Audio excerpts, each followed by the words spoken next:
There was a sigh of relief across the nation as the stock market boomed upward and people's IRAs and 401ks jumped. Did yours jump? Well, my fear is that this is just a blip on the screen. You're not going to be a Scrooge and take away my Christmas, are you? Oh, no, Pat. This is going to go skyrocketing up. I hate to say it, but the central banks got together and put in some fast liquidity into the banking system in Europe and averted a disaster. But the truth is they haven't fixed this systemic problems. They haven't fixed the debt crisis. And I hate to say yes to Terry, but you were right. It just kills him when I'm right. But some analysts are warning that Europe's financial problems are far from over and that their problems could still hurt the United States. Ephraim Graham has that story. It's been good news and smiles on Wall Street the last few days, especially Wednesday, with the Dow up nearly 500 points, up above 12,000. That's the 7th largest gain ever. Is this the Santa Claus rally everyone's been wondering about? It's a little early for that, but it certainly could be. Investors reacted to a move by the world's central banks to lower the cost of borrowing. They made it easier for banks to borrow American dollars. It's all in hopes of stopping the European debt crisis from exploding into a global panic. And if Europe goes down, there will be repercussions for us. And if a full-blown panic goes out, as we saw in 2008, there really is nowhere to hide. Many economists warn, though, the move by the central banks don't give a permanent fix and only buys time for political leaders in debt-ridden countries like Italy and Greece. In Athens, workers kicked off yet another strike over new proposals for pay cuts in the public sector. Wednesday, Britain saw its largest strike in decades. 2 million protesters took to the streets to oppose demands that public employees work longer before getting pensions. It's unfair on everyone, and it's just our way of just fighting back. Markets across Asia soared within minutes of opening this morning. This is a sign that the market is looking for, that the governments in the Western world will not stand idly by and let the crisis get out of hand. The central bank's move put many investors at ease, but it does little to solve the mountains of government debt in Europe. Those leaders will need to find the long-term solution when they meet for a debt summit in Brussels later this month. Ephraim Graham, CBN News. I was reading today about what people do when they lose their jobs. What did it say? Well, it was basically saying about how you protect your portfolio, but if you haven't got a portfolio and you lose your job, you're just... And many people, most people don't. No, it's terrible. And you know, my heart goes out to people who are going to be losing their work. And, you know, the politicians don't have it. And, you know, we're facing another year. This next year is going to be the bad one. Right now, we've put little Band-Aids on this and Band-Aids on the other, and we've carried it through. Next year, the bills are going to come due. Lee Webb has the rest of our top stories in the CBN Newsroom. Lee? Pat, Republican presidential candidate Herman Cain says he will meet with his wife to talk about his political future. Cain says he's only talked to her by phone since Monday. That's when a woman told an Atlanta TV station that she had a 13-year affair with Herman Cain. He says he'll sit down with his wife when he gets home Friday. Cain says he's gotten a groundswell of support, but he also admits his fundraising has suffered. Some political experts suggest he's no longer a viable contender. Cain's fellow GOP candidates are staying cautious, including Newt Gingrich, who has admitted to infidelity in the past. I think it's his decision to make. He has to do what he thinks is best. Let's wait and see what Herman decides to do. And it's obviously a very troubling allegation, very troubling entire situation surrounding this campaign. Some of Cain's former political supporters have started to abandon his campaign. Farmers are warning that efforts to stop illegal child labor could end up hurting family farms. The Department of Labor wants to update its regulations for the first time in 40 years. Under the new rules, no one under 16 would be able to drive farm vehicles like tractors or combines. They couldn't work at stockyards and storage bins. They would not be allowed to be around pesticides, and they could not handle most animals older than 6 months old. The restrictions would not apply to children who do chores on farms owned by their parents, but the Wisconsin Farm Bureau says the rules would apply to family farms which are set up as corporations, and many farmers find it helps to incorporate their farms. Farmers fear the restrictions would make it difficult to stay in business. The Department of Labor, though, is taking public comments on the proposed rules through today. Pat, what do you think about this? One more example of a cotton-picking nanny state getting in people's way. You know, Lee, I worked on a farm when I was 13 years old.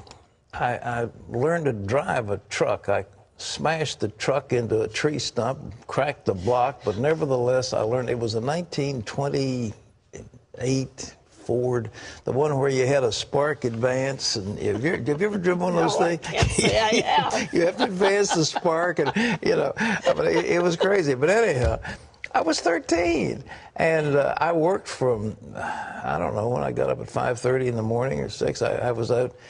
You chop wood, you slop the hogs, you go out in the field. A family farm is just that. It's a joint endeavor by everybody in the family. Believe you me, I mean, it was hard work. I mean, we were digging potatoes and bringing in hay crops. I mean, we'd work till 8 or 9 o'clock at night. I remember my big joke was when I was out in the field, I saw those guys out on the road crew, and I said, well, they'd knock off at 4:30 and 5 o'clock. And I thought, boy, what a deal it is to get on the convict road crew where you have it easy.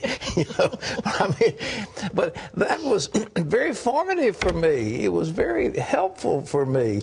And so the government says you can't deal with animals. We had bulls, and we had cows, and we had things that we had to look after. And the fact that if they're over 6 months old, you can't deal with them if you're a little kid. I mean, this whole thing's nonsense.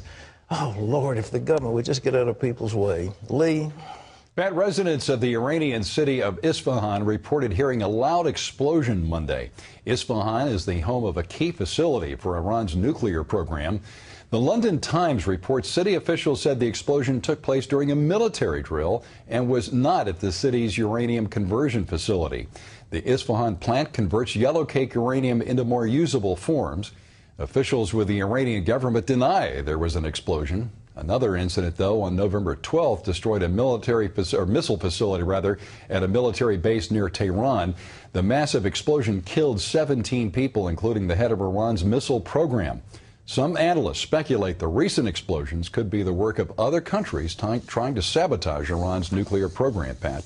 I love the comments of the Israelis. Well, maybe God did it. Well, I mean, maybe the Israelis did it, but their fingerprints aren't on it. They are so good at getting these things. It must drive the Iranians nuts to know that the Israelis can interdict their computers. They can come into their missile sites. That sure does beat going to war, doesn't it, Lee? The governor of Rhode Island says the spruce tree in the State House is a, quote, holiday tree, even though state lawmakers passed a resolution in January declaring it to be a Christmas tree. Governor Lincoln Chafee says he's just trying to keep government and religion separate.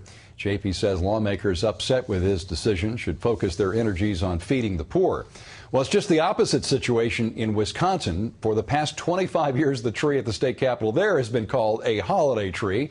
But Governor Scott Walker says it will now be known as a Christmas tree. And we're not sure yet, Pat, if union workers put up that Christmas tree. Well, Lincoln Chafee, he's one of those rhinos, Republican in name only. And I think maybe he switched to independent or whatever. But dear me. That is so crazy. Roger Williams came to Rhode Island. And it was like Baptist, and they had freedom, but my heavens, they didn't have freedom from religion. I mean, it was set up as a more or less, oh, dear. Well, that's one more example of government that doesn't read their history books. Lee?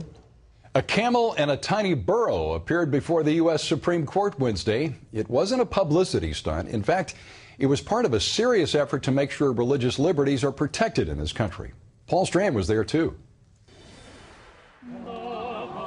Joseph, Mary, the baby Jesus, and the three wise men all poured out of the Reverend Rob Shank's Capitol Hill offices, heading down the streets of Washington, D.C., accompanied by a camel and tiny donkey. carolers and a harpist, all headed for the Supreme Court. The Constitution protects our right to do this.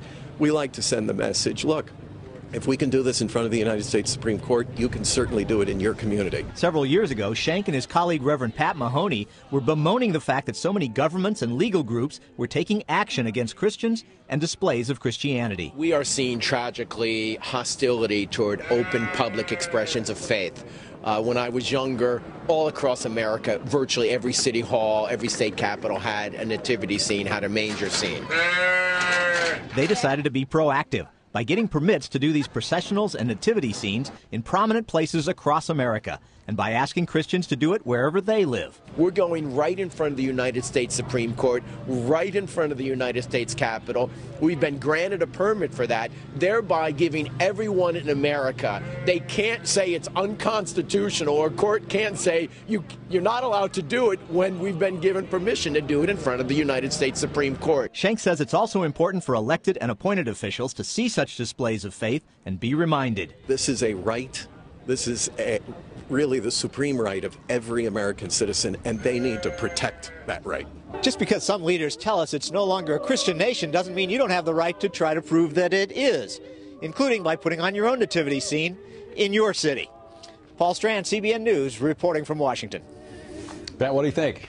I think they're terrific. I mean, Rob Schenck used to be involved with us a little bit closer than he is now, but he's a good guy, and Mahoney's a good guy. I mean, congratulations. Keep it up, and many, many people follow their example. But it is true. If it's not banned in front of the Supreme Court, it's going to be hard for some judge in Iowa to say it's something unconstitutional. Lee? The Reverend Billy Graham is in the hospital with a possible case of pneumonia. Graham was admitted to the Mission Hospital in Asheville, North Carolina, with a congestion and cough and a slight fever. He's said to be alert, smiling, and waving, though, at the hospital staff. Graham's personal physician says the 93-year-old evangelist is in stable condition, and his sister, Jean Ford, says she is confident that he's going to be just fine. What we are being told is that it was nipped in the bud, and they're going to start treating it right away. He was waving and smiling and joking with the nurses. Graham was hospitalized for pneumonia back in May. The 93-year-old evangelist is expected to spend about a week in the hospital this time around, and of course we wish him well, Pat. Well, we do, and we ask prayers for him. I just love Billy Graham. I honor his work, his life, and man, he's had so many. He has a shunt in his head to take off fluid. He has prostate cancer that's being treated. He is about 90% deaf, and he's such a fighter. And pray for him. Pray for Billy Graham, our dear friend. Democrats are stepping up their efforts to reach young voters of faith. Young Democrats of America is unveiling its first ever Faith and Values initiative. Congressman Jim Clyburn, the number 3 Democrat in the House, says Democrats can't just talk about their faith, they have to show it. And Young Democrats plan to do just that. They'll soon start reaching out to college campuses, holding training and service days to demonstrate to students of faith that they have a home in the Democratic Party. The Democratic National Committee is also stepping up its efforts. Evangelical pastor Derek Harkins of Washington has been hired to lead the party's religious outreach in the presidential election. Christian groups are elated about one company's decision to stop its embryonic stem cell research. The California-based company was a pioneer in embryonic research and was considered by some to be the leader in that field. Now the company says it's giving up that research for financial reasons. The president of Americans United for Life says investors of stem cell research are realizing that they do not need to involve the sacrifice of human life.